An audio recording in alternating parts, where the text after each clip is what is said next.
அடுத்த கேள்வி என்னன்னு சொன்னால், ஒரு சகோதரர் கேட்டிருக்கிறார், பெண்களுக்கு காது குத்தலாமா, முழுமையான விளக்கம் தரவும் என்று கேட்டிருக்கிறார். பல சந்தர்ப்பங்களில் பதிலளிக்கப்பட்ட ஒரு கேள்விதான். என்றாலும் அந்த சகோதரர் கேள்வி கேட்டதன் அடிப்படையில் இதற்கு விரிவாக விளக்கம் சொல்ல கடமைப்பட்டிருக்கிறோம். பொதுவாக அறிஞர்கள் மத்தியிலே மிகப்பெரிய பலத்த கருத்து வேறுபாடு கொண்ட ஒரு விஷயம்தான் இந்த பெண்கள் காது குத்தலாமா என்று சொல்லக்கூடிய விஷயம். இதை நாங்கள் எப்படி புரிஞ்சு கொள்ளணும்? நேரடியாக பெண்கள் காது குத்தக்கூடாது என்று சான்று இல்லாத நேரத்தில், அல்லது நேரடியாக அதை பெண்கள் காது குத்த வேண்டும் என்பதை ஊக்குவித்து அதை வற்புறுத்தி வலியுறுத்தி எந்த செய்தியும் வராத ஒரு நேரத்தில், இதற்கு நாங்கள் குர்ஆன் சுன்னாவிலிருந்து ஒரு விரிவான ஒரு ஆய்வு செய்துதான் இந்த விஷயத்திலே நாங்கள் முடிவெடுக்க வேண்டும். நேரடியாக எடுத்த எடுப்பில் இது கூடும் என்றோ அல்லது கூடாது என்றோ சொல்வதற்கு ஆதாரங்கள் இல்லாத பட்சத்தில் இது அனுமதிக்கப்பட்ட ஒரு காரியமா இல்லையா என்பதை இன்னும் துணை ஆதாரங்கள், வேறு சில ஆதாரங்கள் அடிப்படையாக கொண்டு நாங்கள் முடிவு செய்து கொள்ளலாம். அல்லாஹு ரப்புல் ஆலமீன் பொதுவாக மனிதர்களுடைய படைப்பில் ஒரு அழகிய வடிவத்திலே அல்லாஹு தாலா நம்மளை படைச்சிருக்கிறான். அதை பற்றி அல்லாஹ் பல வசனங்களில் நமக்கு எடுத்து காட்டுறான். திருமறை குர்ஆனில் 95வது அத்தியாயத்தில் 4வது வசனத்தில் லக்கது ஹலக்னல் இன்சான ஃபி அஹ்சனி தக்வீம், மனிதர்களை மிகவும் அழகான வடிவத்திலே நாம் படைத்திருக்கிறோம் என்று அல்லாஹ் சொல்கிறான். அதே மாதிரி சூரத்துல் முஃமினூன் 23வது அத்தியாயத்தில் 14வது வசனத்தில் அல்லாஹ் சொல்கிறான், ஃபத்தபாரக்கல்லாஹு அஹ்சனுல் ஹாலிகீன், மனிதனை படைக்கிறது சம்பந்தப்பட்ட சில செய்திகள் அல்லாஹ் குறிப்பிட்டு, மனிதர்களை இப்படி செஞ்சோம், நுத்துஃபாவாக்கினோம், பின்னர் நுத்துஃபாவை நாங்கள் அலக்காவாக்கினோம், பின்னர் அலக்காவை முழுகா ஆக்கினோம். அல்லாஹ் பல கட்டங்களை சொல்லிட்டு கடைசி அல்லாஹ் என்ன சொல்கிறான்டா, ஃபத்தபாரக்கல்லாஹு அஹ்சனுல் ஹாலிகீன், அழகிய படைப்பாளனாகிய அல்லாஹ் பாக்கியமிக்கவன் என்று அல்லாஹ் சொல்கிறான்.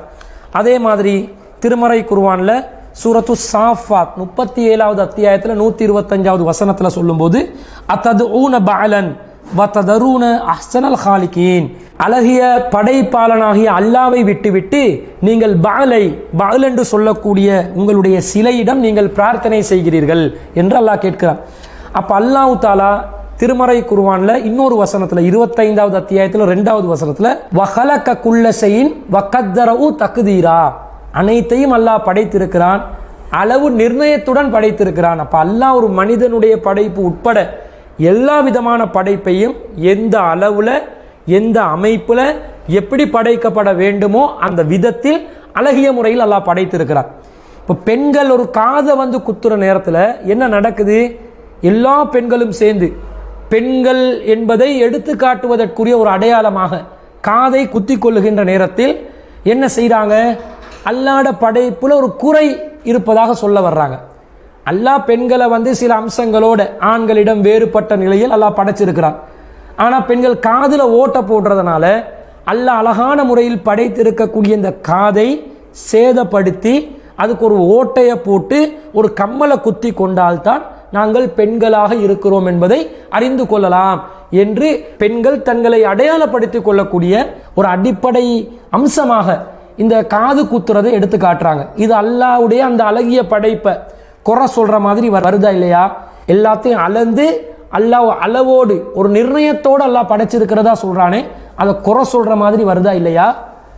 இது அல்லாஹ்வுடைய படைப்பை குறை சொல்லுகின்ற ஒரு அம்சம் இதுல சேருது. அடுத்ததா என்ன வருது? அல்லாஹ்ட படைப்புல மாற்றம் செய்கிறது. அல்லாஹ் காது அழகா படைச்சிருக்கிறான், காதுல சோனை என்ற இந்த பகுதியில அழகிய முறையில் அல்லாஹ் என்ன செய்கிறான்? சதையை நிரப்பி வச்சிருக்கிறான்.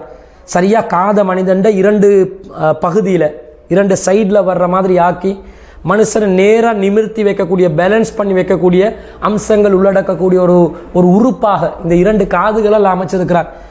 எல்லா விதமான சத்தங்களையும் அழகிய முறையில் செவியேற்று அது அழகான முறையில் மூளைக்கு மெசேஜை கொடுக்கக்கூடிய விதத்தில் அல்லாஹ் இந்த காது அமைச்சு வச்சிருக்கிறான். இந்த ரிசீவரில் என்ன செய்கிறாங்க? இவங்க ஒரு ஓட்டையை போடுறாங்க. இந்த ஓட்டையை போடுறதுனால என்ன வருது? அல்லாஹ்ட படைப்புல மாற்றம் ஏற்படுது.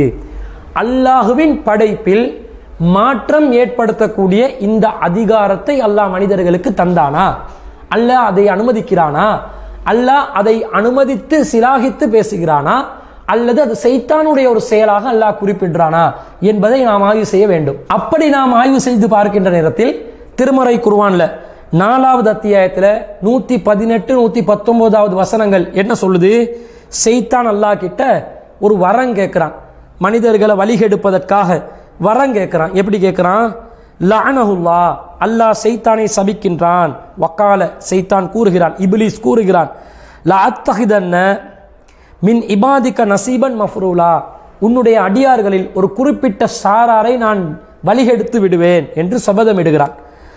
இன்னும் சொல்கிறான், வல உலில் அன்னஹும், நான் அவர்களை வழிகெடுத்து விடுவேன். வல உமன்னி அன்னஹும், அவர்களுக்கு ஆசை வார்த்தை கூறுவேன்.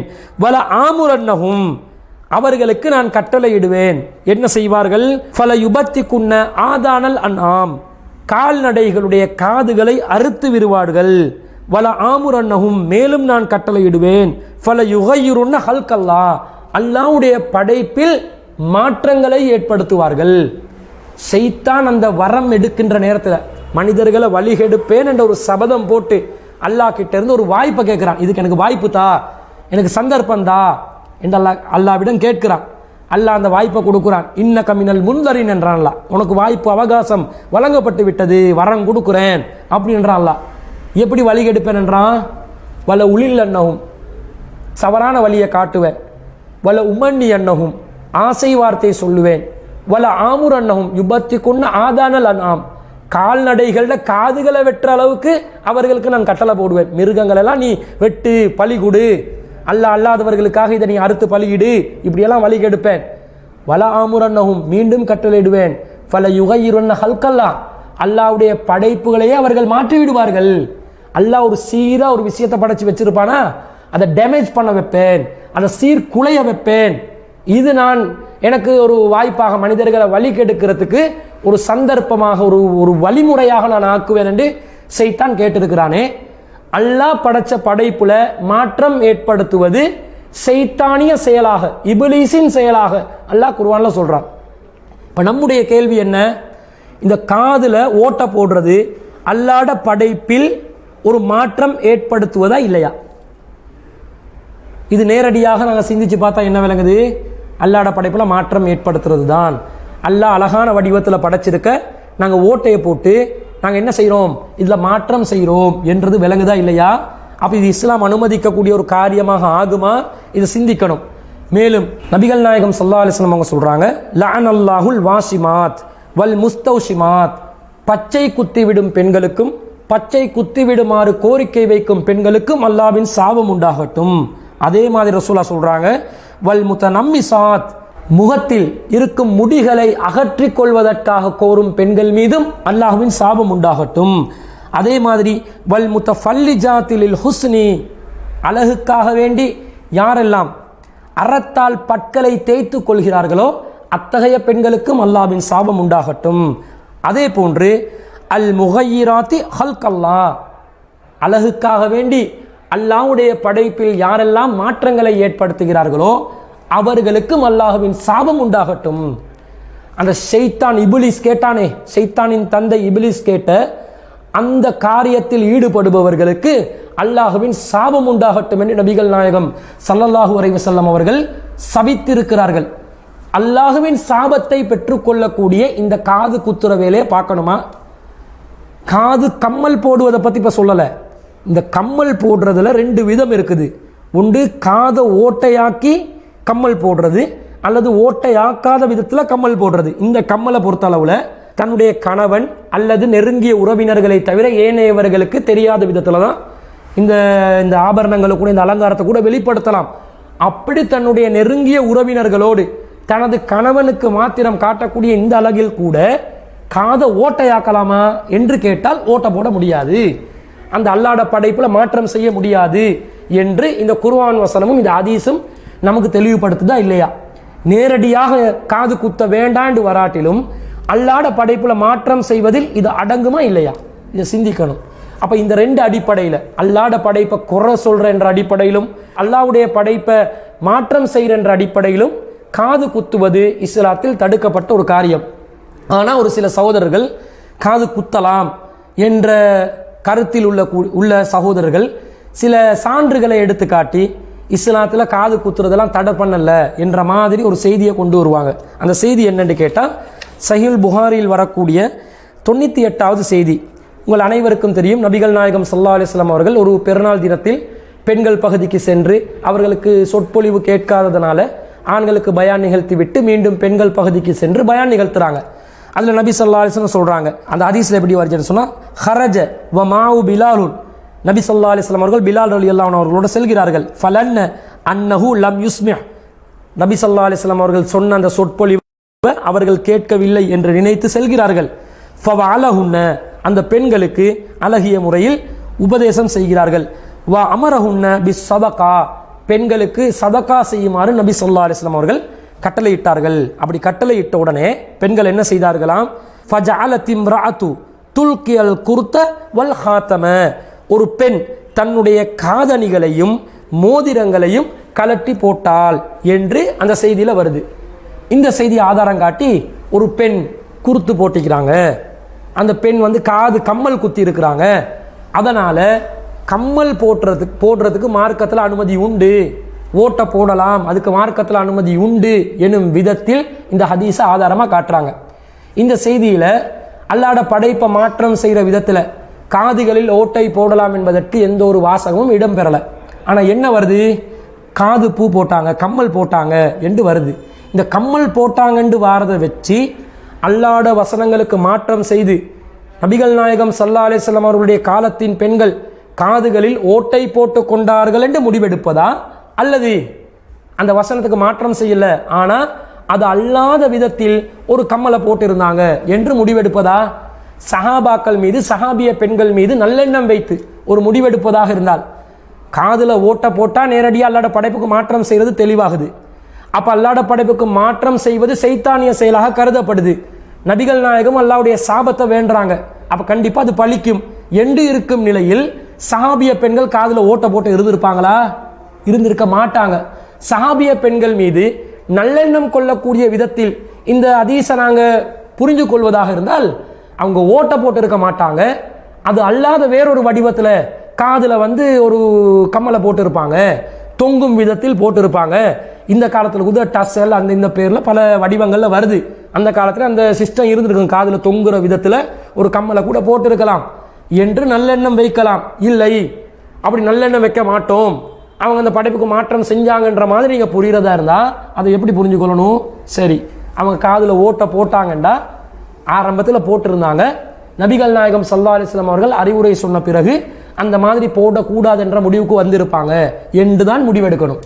ஏனெண்டா காதுக்கு ஓட்டை போடுறது அல்லாஹ்வோட படைப்புக்கு மாற்றம் செய்கிறதுன்றதுல எந்த மாற்ற கருத்தும் இல்லை. அப்போ அப்படி தானே முடிவெடுக்கணும். ஏற்கனவே போட்டவங்க, காது குத்தினவங்க, அதனால் ஓட்டை ஆனதுனால அதை தடுக்க முடியாது. காது பூவை கலட்டினாலும் திருப்ப என்ன செய்யும், அந்த காதில் ஓட்டை ஏதோ ஒரு விதத்தில் விளங்க தான் செய்யும், ஓட்டை இருக்க தான் போகுது, அந்த காரியத்தில் ஈடுபட்டுட்டாங்க. எனவே அதை நபிகள் நாயகம் அனுமதிச்சாங்கன்னு புரியணுமே தவிர புதுசாக ஒருத்தர் காதில் ஓட்டை போடுறதுக்கு அது ஆதாரமாகுமான்னு கேட்டால் ஆதாரம் ஆகாது. முதல்ல நல்லெண்ணம் வைக்கணும். சஹாபிய பெண்கள் மார்க்கத்தை புரிஞ்சு இப்படி அல்லாஹ்வோட படைப்புல மாற்றம் செய்திருக்க மாட்டார்கள் என்ற நல்லெண்ணத்தில் இது ஹதீஸ் அணுகணும். இல்லை, அப்படி அவங்க போட்டு காதில் ஓட்டை போடாமல் இருந்தாங்கன்றதுக்கு நேரடி வாசகம் இல்லை என்று புரிந்து கொள்வதாக இருந்தால், அப்படி வாதிடுவதாக இருந்தால், சரி போட்டு இருந்தாங்க, ஓட்டை இருந்துச்சு, அதனால் ரசூல் அது ஓட்டை போட்டதனால இதுக்கு பிறகு தடுக்கிறதுல அர்த்தம் இல்லை, ஏன்டா ஓட்டை போட்டுட்டாங்க, அது எப்படி அடையாளம் இருக்க தான் போகுது என்ற அடிப்படையில் அதை அனுமதித்தார்களே தவிர இனிமேல் யாரும் என்ன செய்யக்கூடாது, இந்த மாதிரி காதில் ஓட்டை போட்டுக்கொள்ளக்கூடாது, குத்தி கொள்ளக்கூடாது என்று புரிந்து கொண்டால் அந்த குர்ஆன் வசனத்தின் அடிப்படையை நாம் புரிந்ததாகவும் ஆகிவிடும், ஹதீஸை புரிந்ததாகவும் ஆகிவிடும். இரண்டுக்கும் முரண்படாத விதத்தில் அனைத்தையும் ஜம்ம செய்து ஒன்று சேர்த்து ஒரு விளக்கம் கொடுத்ததாக ஆகுமே தவிர மனோ இச்சைப்படி எனவே அனைத்து பெண்களும் புதிய குழந்தைகளுக்கெல்லாம் காது குத்துங்க என்ற முடிவுக்கு வந்தா அவர்கள் அல்லாஹ்வுடைய சாபத்துக்குரிய ஒரு செயலை தான் செய்கிறாங்க, ஷைத்தானிய செயலை தான் செய்கிறாங்க, ஷைத்தானின் தந்தை இப்லீஸின் செயலுக்கு வக்காலத்து வாங்குறாங்க என்று வருமே தவிர இதை தவிர அதுக்கு சொல்வதற்கு வேறு வார்த்தை இல்லை. எனவே இந்த காது குத்துற விஷயத்தில் நம்ம சமூகம் புரிந்துணர்வோடு வாழணும், அதை புரிஞ்சு கொள்ளணும். இந்த வழிகேட்டிலிருந்து ஷைத்தானிய செயலிலிருந்து நம் அனைவரும் விடுபட்டு வர வேண்டும்.